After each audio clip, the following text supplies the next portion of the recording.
Okay guys, good evening. So anong masasabi ko dun sa dalawang local candidates na tumatakbo ngayong election 2025. Yung dalawang local candidates na tumatakbo ngayon na controversial dahil sa kanilang mga joke na may halong insulto, pababastos, pwede rin diskriminasyon uh, tungkol sa mga kababaihan.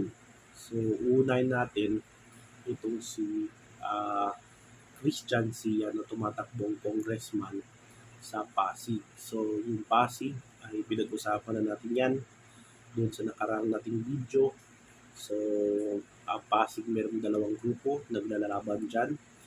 Una, yung Giting ng Pasig, pinamumunuan ni Mayor Vico Soto laban dito sa kaya natin list ni contractor Sara Diskaya kung saan kabilang dito sa grupo si Christian Sia na tumatakbong congressman.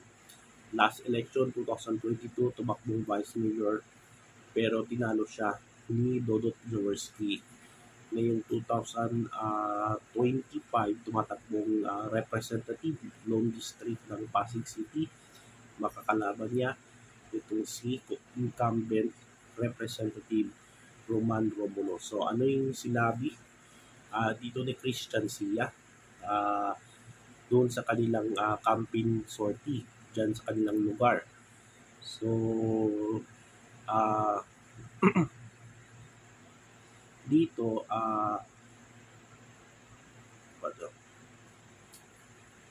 so doon sa kanilang camping sortie ay pinag-usapan niya yung mga single parents. So ito yung sinabi niya, minsan sa isang taon ang mga solo parent na babae na nireregla pa at nanulupot minsan sa isang taon pwedeng sumiping mo sa akin.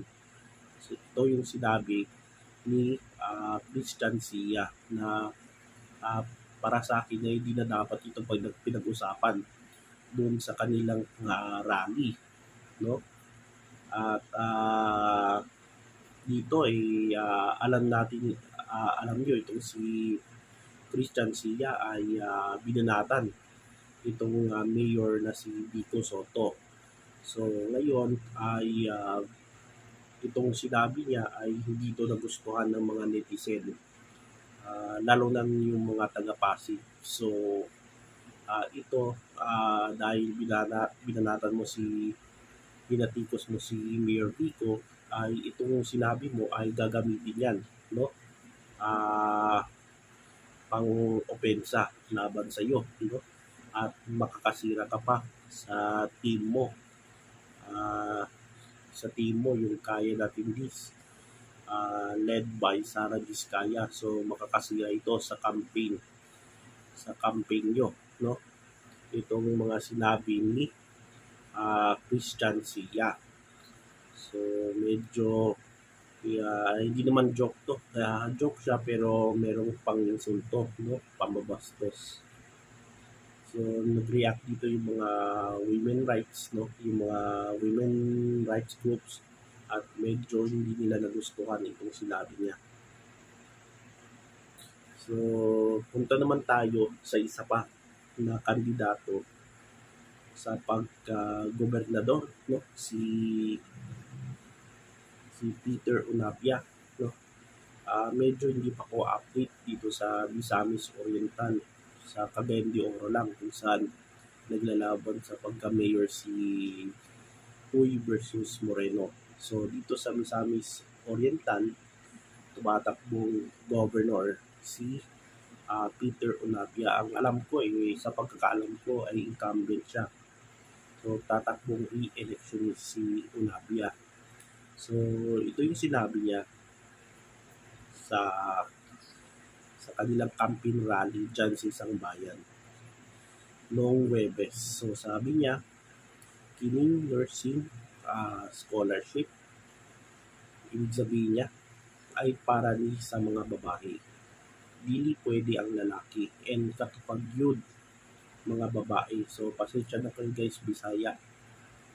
So kining nursing para rin sa mga babae, dili pwede ang lalaki, and katupad yun mga babae nga gwapa at grabe.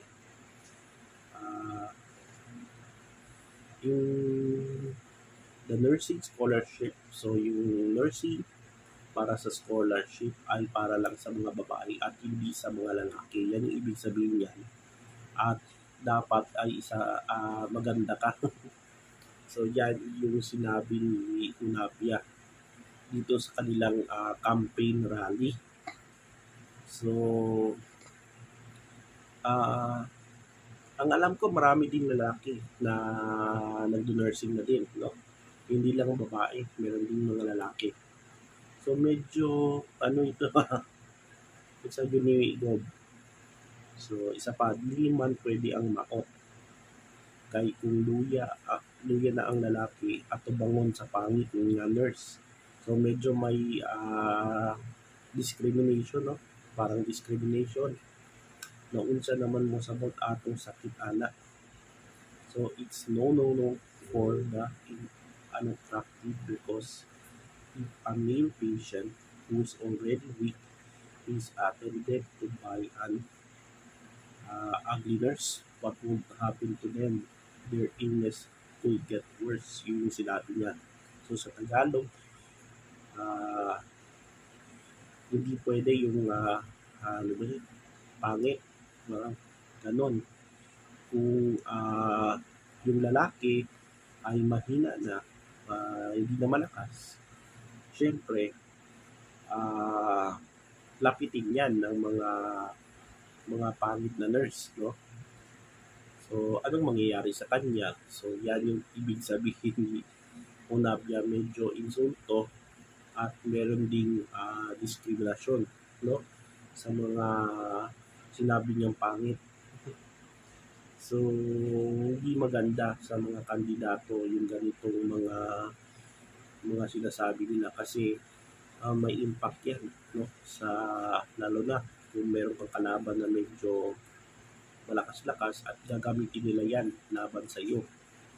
So ganun talaga pag may eleksyon, kung ano yung sinasabi mo sa bibig mo, yan din yung lalabas, lalo na sa media.